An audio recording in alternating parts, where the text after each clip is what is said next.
तव कथामृतम् तप्तजीवनम् कविभिरीडितम् कल्मषापहम्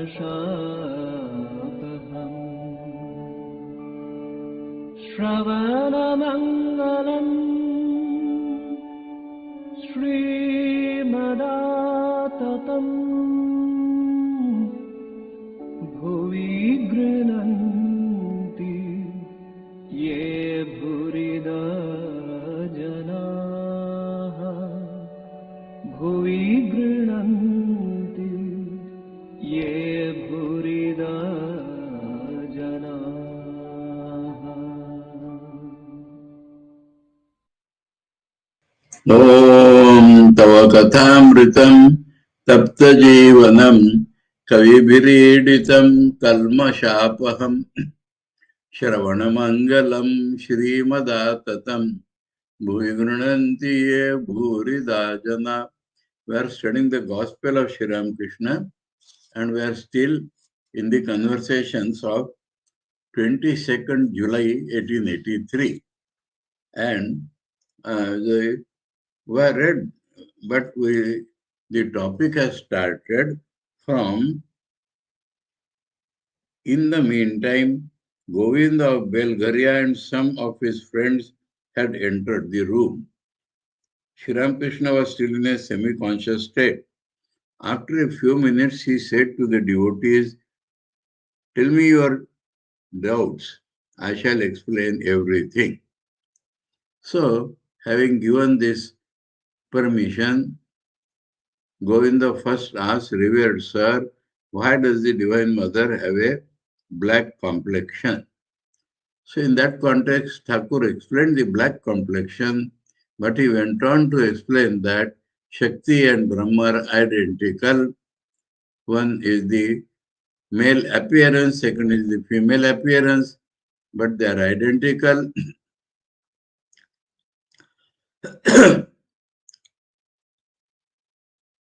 And now Govinda asks,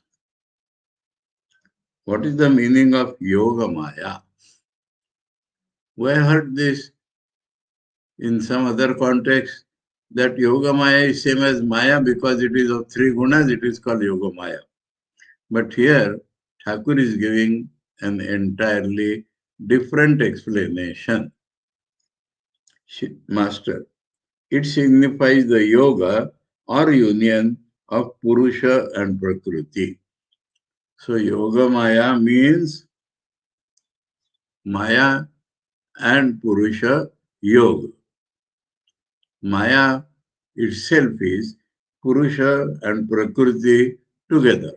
So that is called Yoga Maya. And then whatever you perceive in the universe is the outcome of this union. Take the image of Shiva and Kali. Kali stands on the bosom of Shiva. Shiva lies under her feet like a corpse. This origin of this image is Kali is the combined power of all the gods. And she took that form to kill some asuras.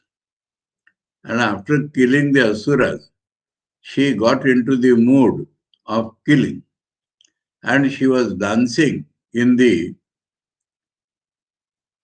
cremation ground with the severed head of that asura in one hand and khadga in another hand.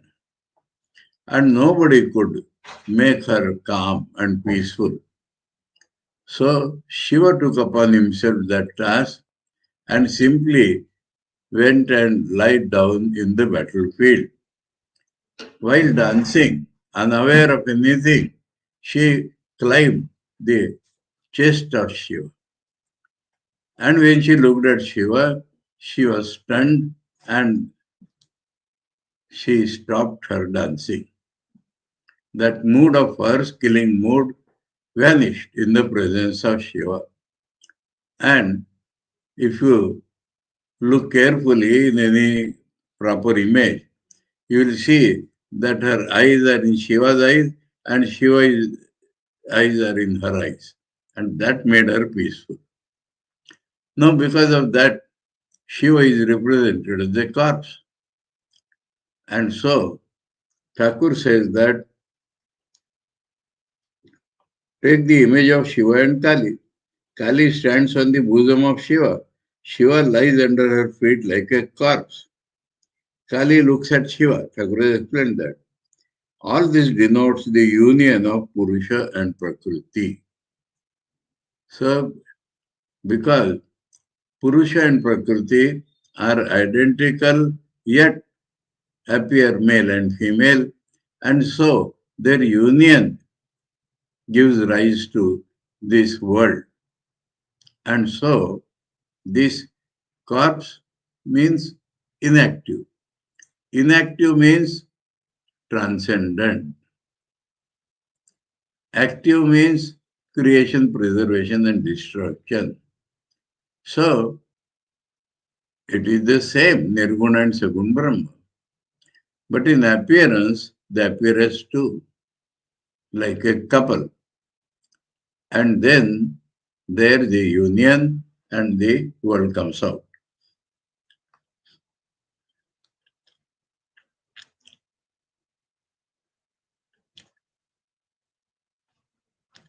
Now, he explains symbology in a beautiful terms.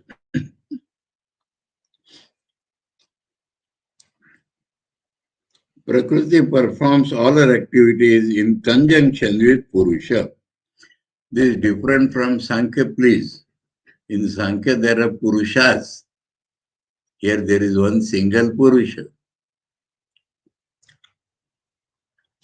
Thus, she creates, preserves, and destroys. That is also the meaning of the conjoined image of Radha and Krishna. So, Thakur has given a wonderful insight and a sort of harmony or reconciliation between the ever quarreling Vaishnavas and Shaktas.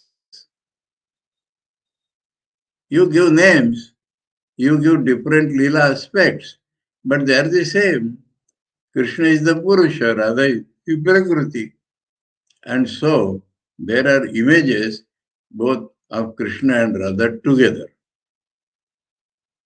And that he says, this is the meaning of the conjoined images of Radha and Krishna. On account of that union, again, the images are slightly inclined toward each other. So different. In Shakta, Shiva is corpse and Shakti is standing on it. Here, Krishna and Radha are together and inclined towards each other to show that they are united. To denote this union, Sri Krishna wears a pearl in his nose.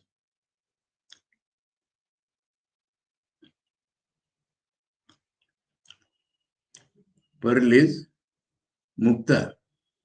It is colorless or white in color. Radha's color is fair. So that is in Krishna's nose to show the union.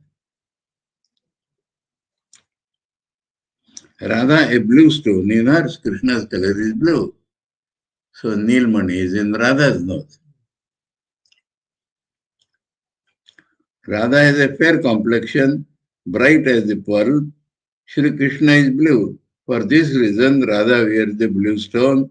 Further, Krishna's apparel is yellow. Yellow approximates white. And Radha is blue, Krishna's color. Now comes some astounding truth, which all the devotees will be stunned, but they must remember Thakur's words. Who is the best devotee of God? Best devotee of God, Thakur is defining. It is he who sees after the realization of Brahman. So before that there is no good devotee or best devotee. All the devotees should remember this, that Thakur is denoting that as best devotee. Even you go to Gita, Jnani, Artho Jidnasur Arthati Jnani cha Bharatarsha. So that Jnani Bhakta, Jnani also should remember that Jnani is a type of Bhakta. Bhakta should remember that after the realization of the Absolute,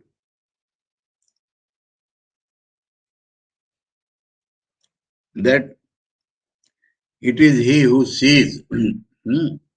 After the realization of the Brahman, that God alone has become all living beings. So after Neti Neti Iti Iti, after transcending the world as unreal, one sees that that Brahman itself appears as this world. That itself Thakur calls Shuddha Bhakti and Shuddha Jnane. So the Jnanis also should not remain content with the realization of Nirguna Brahma. But in realization, first Nirguna Brahma. That is Thakur tells for the Bhakta. And then opens his eyes and sees that all world is nothing but Brahman.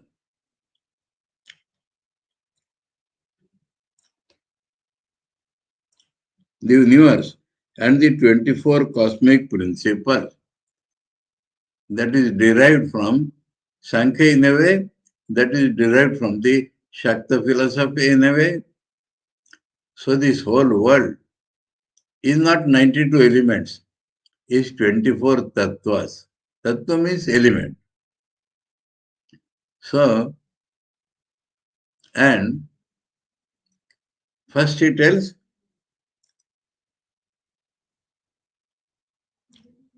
God alone has become all living beings. That is the first. The universe. That means all inanimate beings also. And the 24 cosmic principles. From that the universe is made. So universe, its cause and jivas, all is nothing but God. One must discriminate at first. So about best devotee is telling, one must discriminate at first, saying not this, and reach the root. Negating everything. After that, one realizes that the steps are made of the same materials as the roof, namely brick, lime, and brick dust.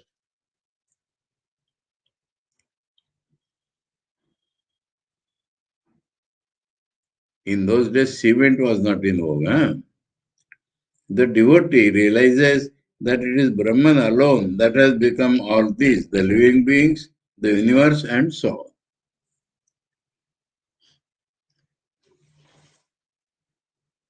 Before that, devotee may be there, but Thakur is defining best devotee.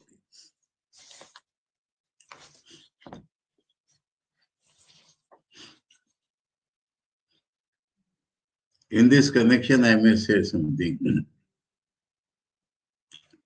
Mahapurush Maharaj told my Guruji that you must study Upanishads. You will have to study Upanishads. He said that studying that Ghata Pata, what is the use? Is the essence of life to love God, is it not? He said, what you say is true. But love also requires a science. And I tell you that Upanishads are the best Bhakti Shastras in the world. Now tell us with God.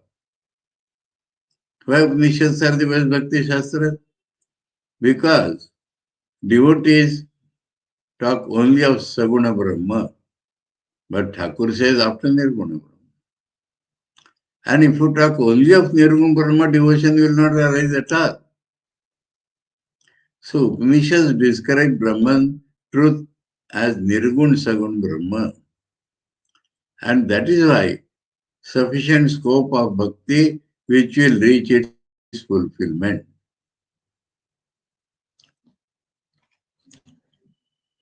Now, some people, what happens? Discriminate Thakur has told in the beginning. Now, some people become addicted to vichar, reasoning. But reasoning is only to see that the world is unreal. Reasoning is not something permanent in our life. Once you know the reality, where is the place of reasoning?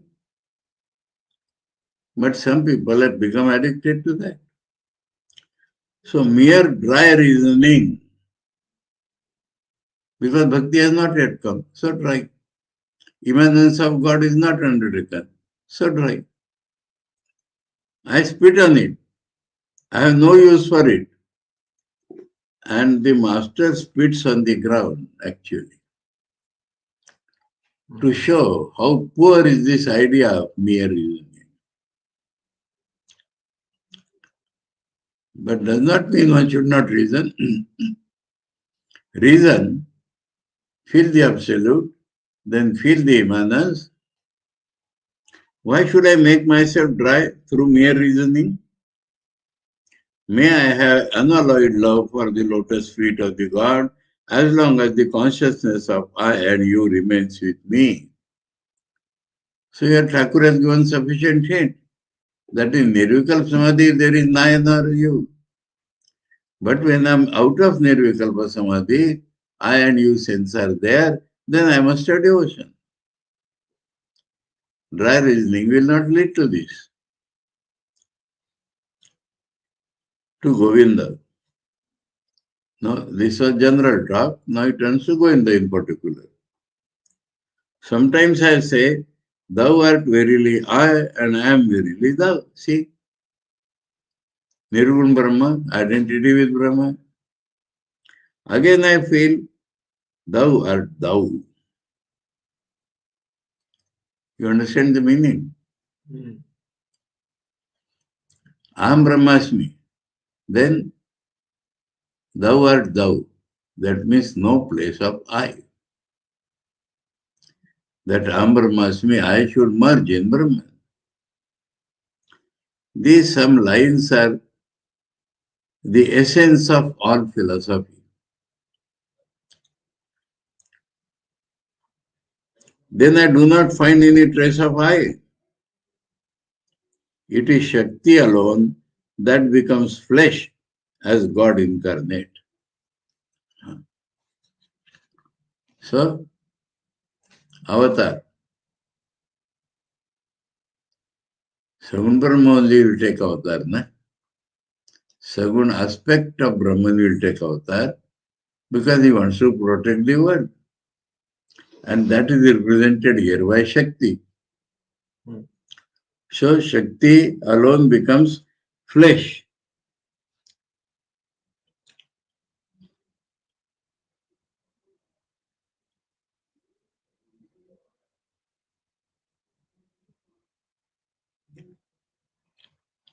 But here, in Bengali, I do not get that.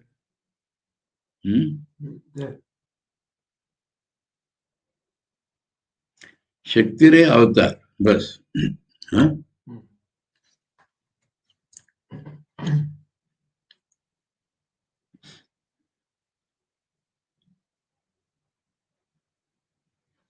Maybe in some edition of Kathāmrita it was there, otherwise Nikalanji is not doing something of himself.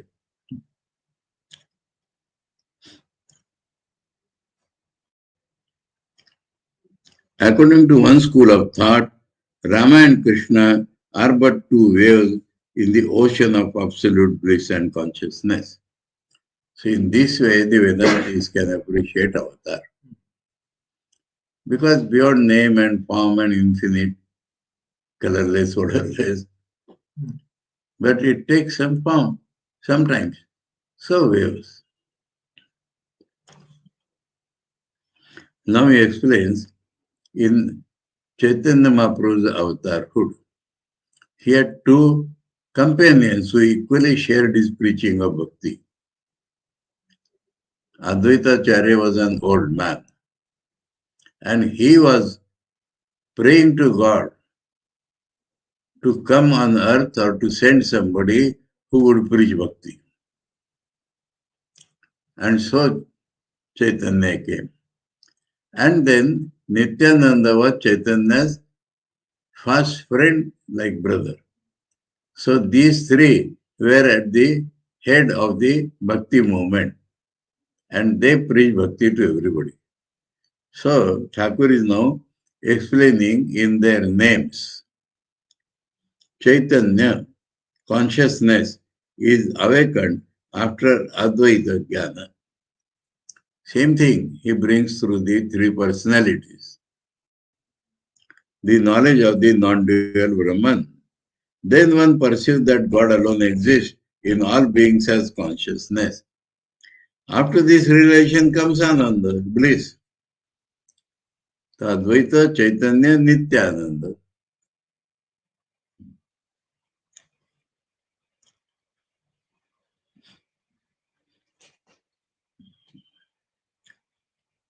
To M, suddenly has turned to M. Huh?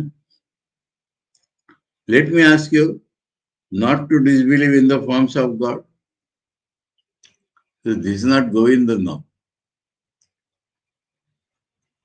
To M, because he was Nirakarvadi. Have faith in God's form. Meditate on the form of God which appeals in your mind. So no restriction which God form. Any form which appeals to your mind, and then that will help you to rise to the real Nirguna. To Govinda. Huh? See, beautiful. This much is for Master Maharaj. Then Govinda. The fact is that one does not feel the longing to know or see God as long as one wants to enjoy worldly objects. So this is both common bhakti, jnana or anything. The urge for God does not come when one wants to enjoy worldly objects. Enjoy. The child forgets everything when he plays with his toy. So all worldly enjoyment is equated to child's play with the toys. Try to cajole him away from play with a sweetmeat, you will not succeed. He will eat only a bit of it, then again play. When he relishes neither the sweetmeat nor his play, then he says, I want to go to my mother. He doesn't care for the sweetmeat anymore. Natural. If a man whom he doesn't know and has never seen says to the child, come along, I shall take you to your mother, the child follows him. The child will go with anyone who will carry him to his mother. So that is the sadhak's attitude. The soul becomes restless for God when one is through with the enjoyment of worldly things. This is called bhoganta.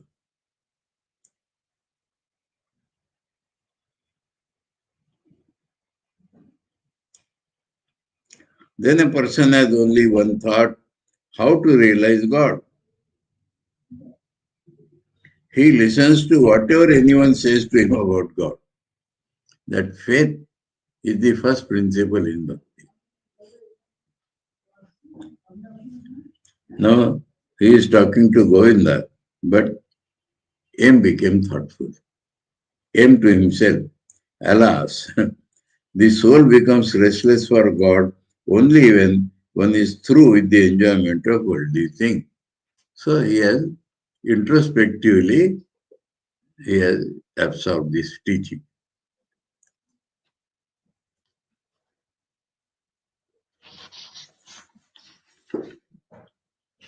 That ends the conversation of 26 July.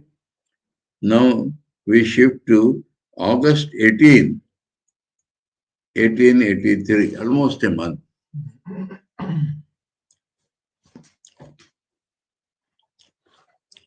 Sri Ramakrishna was at Balram Bose's house in Calcutta. He was explaining the mystery of divine incarnation to the devotees. So that is the topic.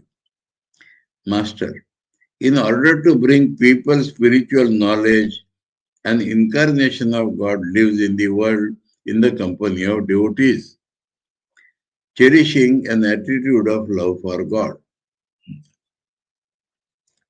It is like going up and coming down the stairs after having once reached the roof.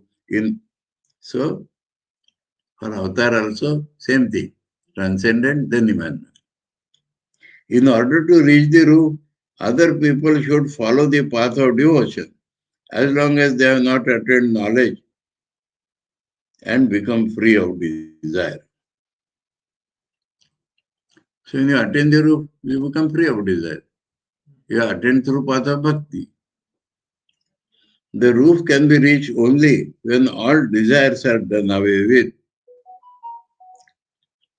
This is all Indian scriptures will tell the same thing. The shopkeeper does not go to bed before finishing his accounts. Example from the world.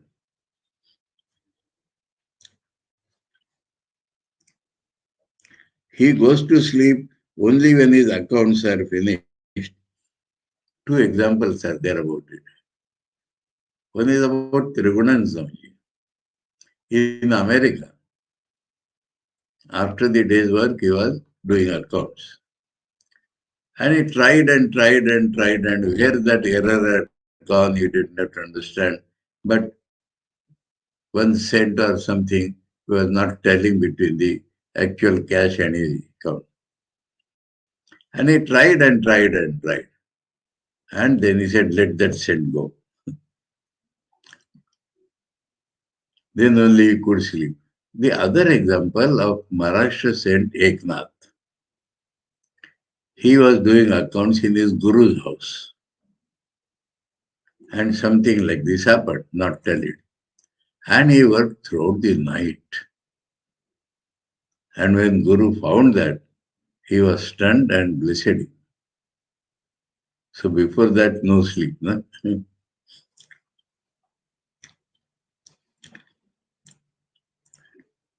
To M. A man will certainly succeed if he will take the plunge. Success is sure for such a man. So M became worried, na? And this Bhoganta, it will not happen. So Thakur has given this touch to him. So Sardanji says, in gospel we do not get connectivity. But Master Mashai has tried his utmost to show connectivity within the day.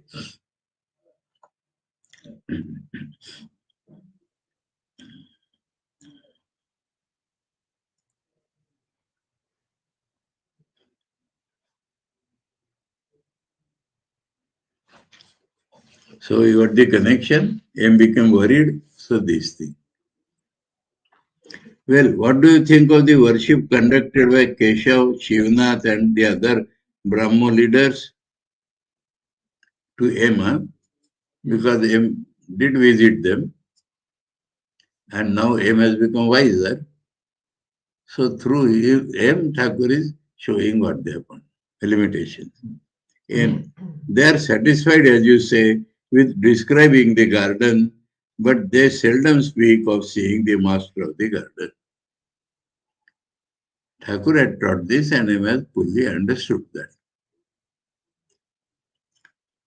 Describing the garden is the beginning and not end of their worship. And end. Describing the garden is the beginning and end of their worship. That's all. They do not think of the owner of the garden. And worship means describing the garden. Master, you are right. Our only duty is to seek the master of the garden and speak to him. The only purpose of life is to realize God.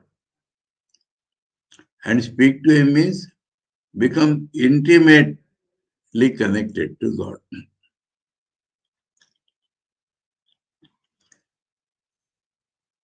This was in Balram's house. Sri Ramakrishna then went to others' house. After dusk, he sang and danced in others' drawing room. M. Rakhal and other devotees were present. After the music, he sat down, still in an ecstatic mood.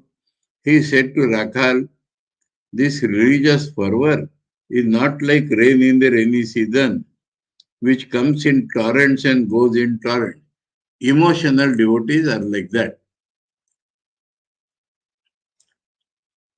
It is like an image of Shiva that has not been set up by human hands, but is a natural one that has sprung up, as it were, from the bowels of the earth.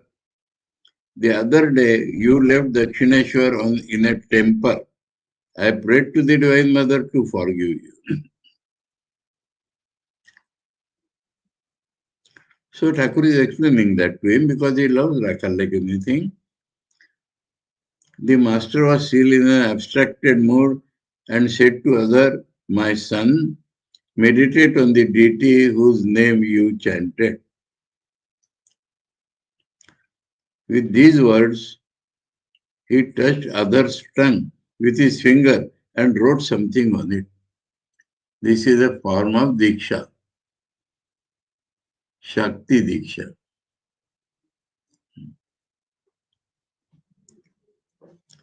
Did the master thereby impart spirituality to others? M's reflection.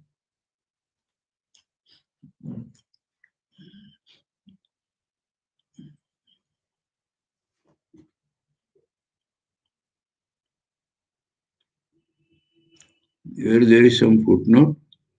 Oh, this religious fervor. That is referring to himself. He danced and sang, and that he is saying this is not emotional.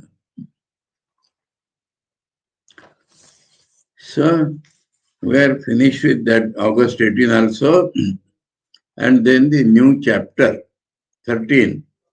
And the heading of the chapter is the Master and M. So everything will be about M here.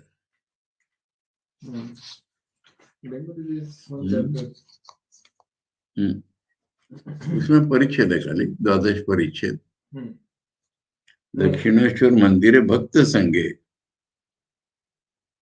Now, Nikhilanje has found out that it is about him, so he has given that heading. So one section, Adya Shakti and Avatar Tattva, Ekadash Parichet in Bengali. That is not good.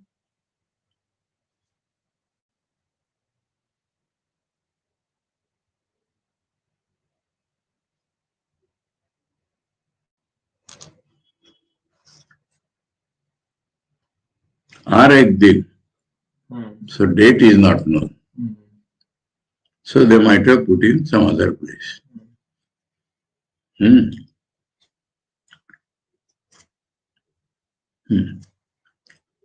So we'll meet with this somewhere. Those who have the Bengali book in hand, please. Ekadasha Parichet, we are not finding now because the date is not there. And the Bengali editor has thought that because of the long gap perhaps that it is here. Okay, so 19th August, huh?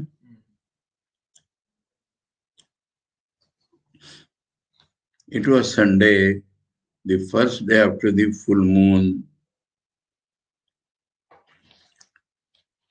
Pratipada. Shravan Krishna Pratipada. Okay. Sri Ramakrishna was resting after his noon meal. The midday offering had been made in the temples and the temple doors were closed. In the early afternoon, the master sat upon the small couch in his room. So M went and master was resting. M simply kept quiet there. M prostrated himself before him. One should not prostrate before a sleeping man. So when he woke up, M prostrated before him. and sat on the floor. The master was talking to him on the philosophy of Vedanta.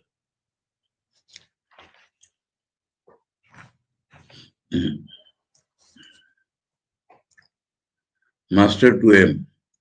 Self-knowledge is discussed in the Ashtavakra Samhita.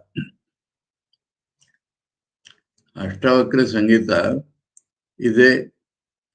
it has another name also, Ashtavakra Gita. And Ashtavakra talking to Janaka, that is the format there. And there Janaka is shown as almost a Brahmagyani. And Ashtavakra is correcting him, showing what are his errors to make him perfect Brahmagyani. That is the book.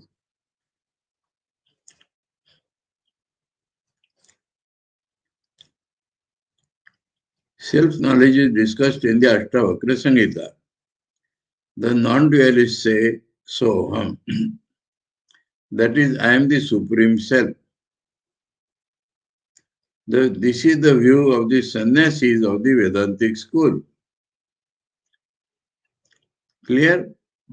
But this is not the right attitude for householders who are conscious of doing everything themselves. Everything themselves.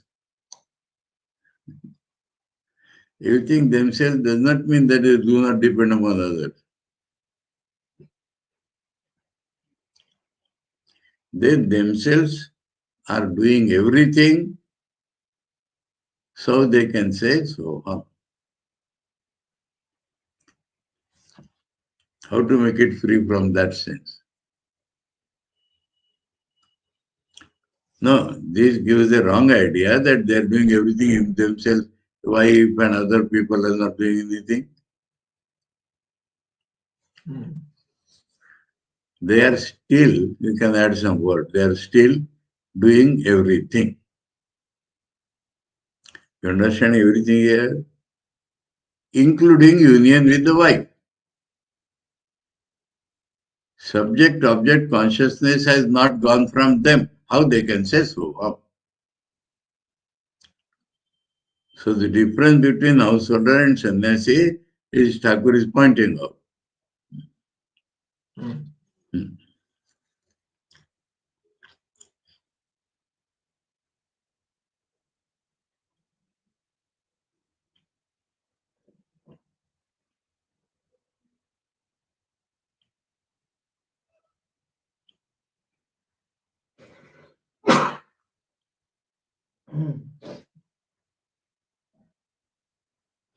সবই করা যাচ্ছে বাস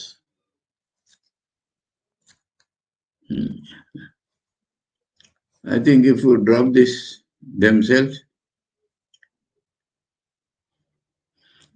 who are conscious of doing everything,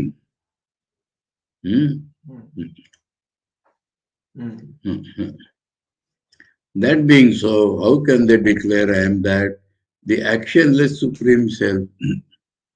So here the question is of karma and jnana. They are doing. Doing is emphasized. According to the non-dualists, the self is unattached. Good and bad, virtue and vice, and the other pairs of opposites cannot in any way injure the self, though they undoubtedly afflict those who have identified themselves with their bodies. Chandogya. So long as the body is there, Sukha Dukkha are compulsorily there. And for a man who has no body consciousness, there is no touch of Sukha Dukkha. Smoke soils the wall, certainly, but it cannot in any way affect Akasha, space. Asanga example. Following the Vedantist of this class, Krishna Kishore used to say, I am Kha, meaning Akash. Being a great devotee, he could say that with some justification. Great devotee, progress further. With some justification he could say. but it is not becoming for others to do so. Householders.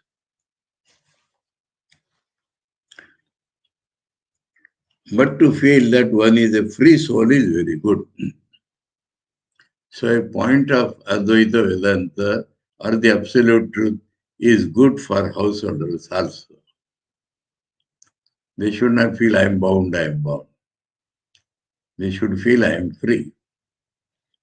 In essence, by constantly repeating I am free, a man verily becomes free. This is Thakur's bhav. This is Thakur's teaching. He does not like thinking of sin and all that. On the other hand, by constantly repeating I am bound, he certainly becomes bound or to worldliness. The fool who says only I am a sinner, he calls him a fool, no? Verily drowns himself in worldliness. So, some point from the Jnana Marga is taken up for devotees. One should rather say, I have chanted the name of God. How can I be a sinner? How can I be bound? So, that devotion should be used for self-confidence. Then he will say, I am God. I am not a sinner. Bhakti will say, I have taken the name of God. So I am not a sinner.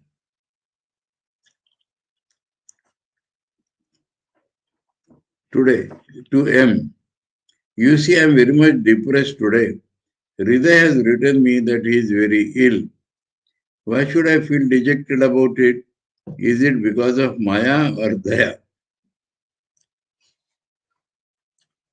Thakur is discussing openly with them. He is not ashamed. Now, what is this incident? Hridaya was Thakur's nephew and a constant attendant during his sadhana days.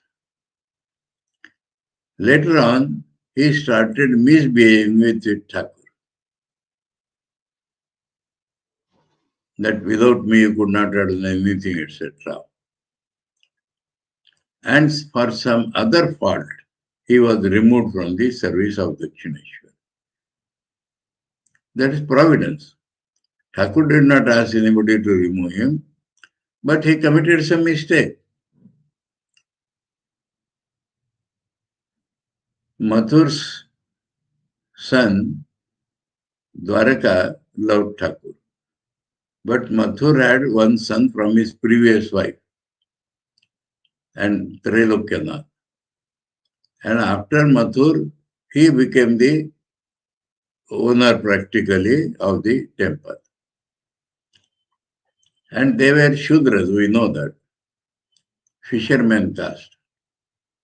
Now the young daughter of Trilokya, Hridaya, in imitation of Thakur, worshipped that girl. And now the belief is that if a man of higher caste worships somebody from the lower caste, that lower caste man will come to harm. So that was Hridaya's mistake. He did not have the same sightedness like Thakur. But in that ego, I am not less. And Mathur saw that. Trilokya saw that. So Trilokya ordered Hridaya to get out of the temple. And then Hridaya met with very bad days. And during that period, he wrote to Thakur. Now, Thakur's attitude towards Hridaya, he was his nephew, all right. But he helped him, served him incomparably. Nobody else could have done it during his sadhana days. So that was the link. Because of his ajnana, he committed a mistake and he got the fruit of it. So Thakur wants to test Master Masha's understanding. Daya, because he is in a bad state. Maya, because it is my devotee. That is the difference. So he is asking Master Masha whether it is Daya or Maya. M could not reply. M could not find suitable words for a reply and remained silent. So Thakur himself is explaining now. He has taken this occasion to explain. Master, do you know what Maya is? It is attachment to relatives, parents, brother and sister, wife and children, nephew and niece. Daya means love for all created beings. Now, what is this my feeling about Hridaya? Is it Maya or Daya? So he has explained the question and asking again. But Hridaya did so much for me. He served me wholeheartedly and nursed me when I was ill. But later he tormented me also. The torment became so unbearable that once I was about to commit suicide by jumping into the Ganges from the top of the embankment. Conceive. Thakur-like person. But he did much to serve me. Now my mind will be at rest if he gets some money. But whom shall I ask for it? Who likes to speak about such things to our rich visitors? So clearly the dilemma in the mind Thakur is explaining. At 2 or 3 o'clock in the afternoon, Adhar Sen and Balram arrived. After saluting Sri Ramakrishna, they sat on the floor and asked him if he was well. Both were rich people, both were top big men. But in front of Thakur, they used to sit on the floor. The master said, yes, I am well physically, but a little troubled in mind. He did not refer to Hridaya and his trouble, because he said, who will ask the rich people? The conversation turned to the goddess Singhavayini. Master, yes, I visited the goddess. She is worshipped by one of the branches of Mallik's family of Calcutta. This branch of the family is now in straitened circumstances, and the house they live is dilapidated. The walls and floor are spotted with moss and pigeon droppings, and the cement and plaster are crumbling. So cement had come that time.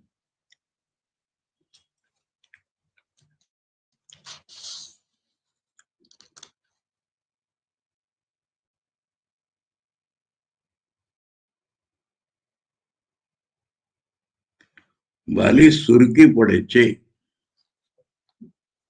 Surki is not cement. We just now met the other thing there. Surki is lime.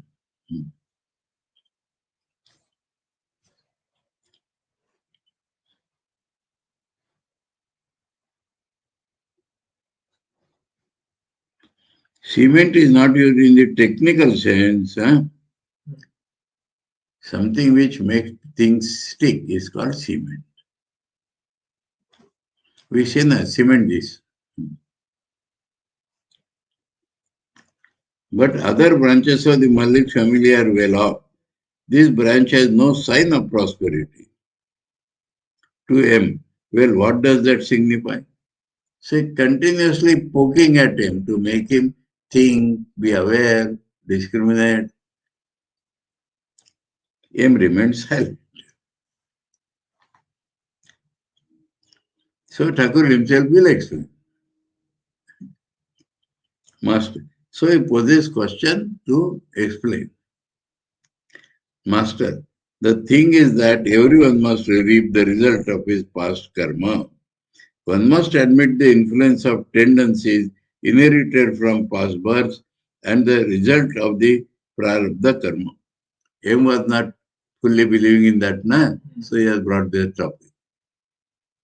So after a long time, we get some connection here. Now to search for that page where this was discussed. Nevertheless, in that dilapidated house, I saw the face of the goddess radiating a divine light. So something is there still good. One must believe in the divine presence in the image.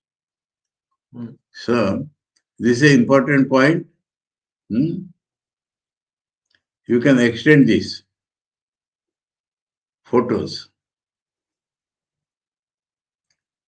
So photos, images, they carry the divine impress.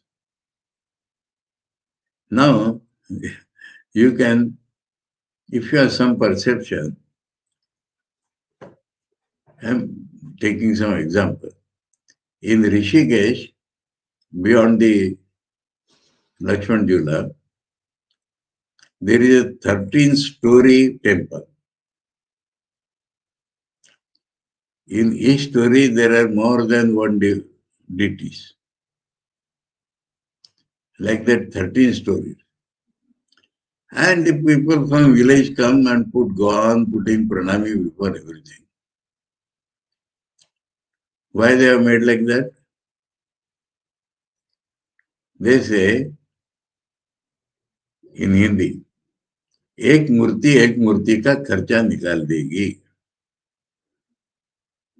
One image would meet the expenditure of one sadhu.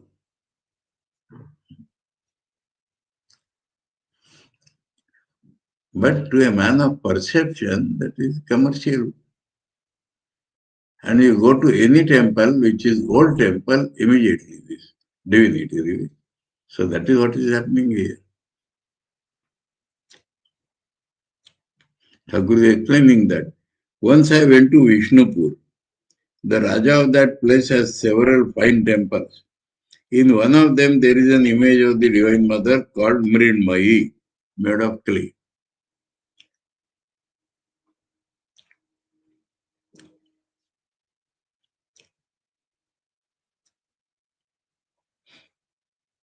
There are several lakes near the temple, known as the Lal Bandh, Krishna Bandh, and so on. In the water of one of the lakes, I could smell the ointments that women use for their hair. How do you explain that? I didn't know at that time that the woman devotees offer ointments to the goddess Mridmayi while visiting her temple. Near the lake, I went into Samadhi, though I had not yet seen the image in the temple. In that state, I saw the divine form from the west up rising from the water. So the old image was immersed there.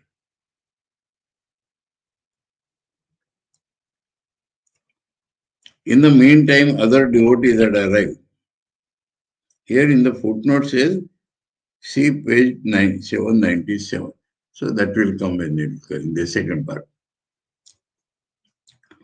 In the meantime, other devotees had arrived. So Master and M will be over here perhaps. Someone referred to the political revolution and civil war in Kabul. A devotee said that Yaqub Khan, the Amir of Afghanistan, had been deposed. He told the master that the Amir was a great devotee of God.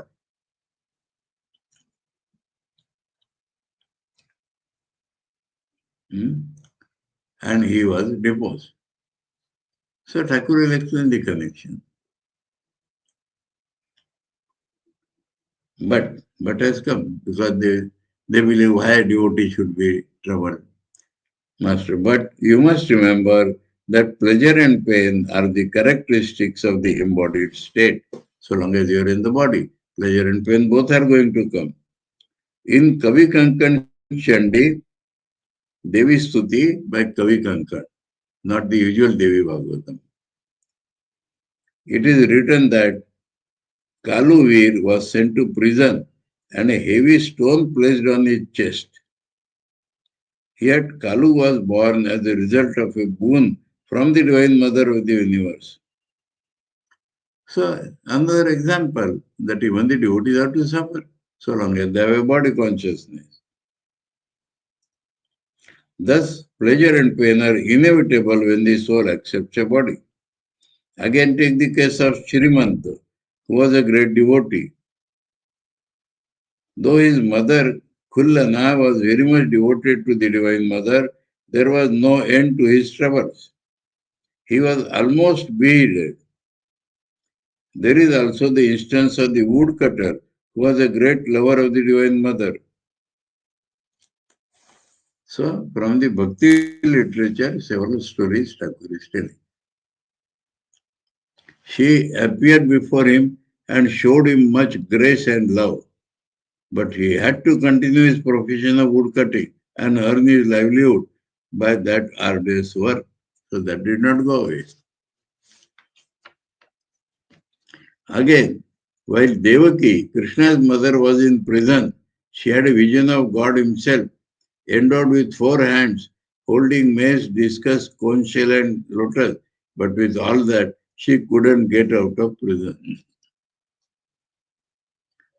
So don't bother when the devotee will get pain. M. Why speak only of getting out of prison? This body is the source of all our troubles. Devaki should have been freed from the body because Krishna's mother. Master, the truth is that one must reap the result of the prarabdha karma. That karma, now let us explain prarabdha. Whenever man does, he gets some fruit outside and a sanskara impression comes on his mind.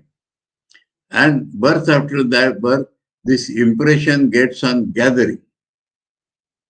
And some portion of it, the strongest impression, bears fruit in a particular body. That is called prarabdha. The work, the result of work which has already begun to exhaust itself. The truth is that one must reap the result of the prarabdha karma. The body remains as long as the results of past actions do not completely wear away. Once a blind man bathed in the Ganges and as a result was freed from his sin, but his blindness remained all the same. Allah, because of this blind example. It was because of his evil deeds in his past birth that he had to undergo that affliction. M. So M has also read about Prarabdha and the simile given in Vedantic books he gives. Yes, sir. The arrow that has already left the bow is beyond our control.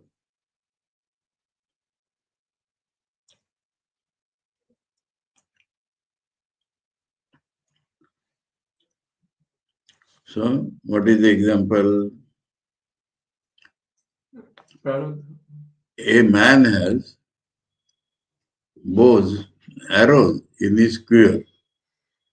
A man has another arrow joined to the bow, about to hit. Another arrow he has just shot. At that point, he gets compassion. He does not want to kill animals. So he will not use the arrows in his quiver. He will not hit the arrow which is already in his bow, but that arrow which he has already shot. So that will hit the target. That is the example given for Prarabdha work.